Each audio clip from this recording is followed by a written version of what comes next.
বিসমিল্লাহির রহমানির রহিম। আজ ৫ই আগস্ট, আজকের এই দিনে ২০২৪ সালে আমাদের দেশের ফ্যাসিস্ট সরকার খনি হাসিনা, রক্তচোষা হাসিনা এদেশ ছেড়ে একটি গণ অভ্যুত্থানের মাধ্যমে এদেশ থেকে পালিয়েছিল। আজকে সেই ৫ই আগস্টের ২ বছর পূর্তি উপলক্ষে আমাদের একটা বর্ণাঢ্য র্যালি ছিল। আমাদের সকল নেতাকর্মী স্বতঃস্ফূর্তভাবে এই র্যালিতে অংশগ্রহণ করেছিল, যারা দীর্ঘ ১৭ বছর আন্দোলন সংগ্রাম করে আসছে। আমি সেই চেনা মুখগুলোই আজকে খুঁজে পেয়েছি।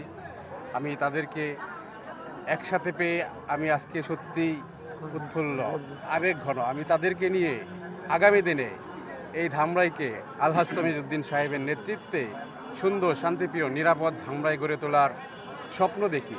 ইনশাআল্লাহ আমরা সকলে মিলে পারবো আমাদের কাঙ্ক্ষিত যে বাংলাদেশ গড়ার, যে ধামরাই গড়ার, সেই ধামরাই আমরা ইনশাআল্লাহ গড়তে পারবো। যে স্বপ্নকে বুকে ধারণ করে দীর্ঘ ১৭ বছর ফ্যাসিস্ট সরকারের বিরুদ্ধে যুদ্ধ করেছি, আমি আজকে আমাদের নেতাকর্মীদের স্বতঃস্ফূর্তভাবে অংশগ্রহণে আমি সেই স্বপ্নকে বাস্তবায়ন করার যে স্বপ্ন আমি দেখি সেটা হবে ইনশাআল্লাহ। আমি সকল নেতাকর্মীদের একসাথে থাকার জন্য আহ্বান জানাচ্ছি এবং আগামীতে সুন্দর, শান্তিপ্রিয়, নিরাপদ ধামরাই গড়ে তুলব আলহাজ তমিজউদ্দিন সাহেবের নেতৃত্বে ইনশাআল্লাহ। সকলে ভালো থাকবেন, সুস্থ থাকবেন।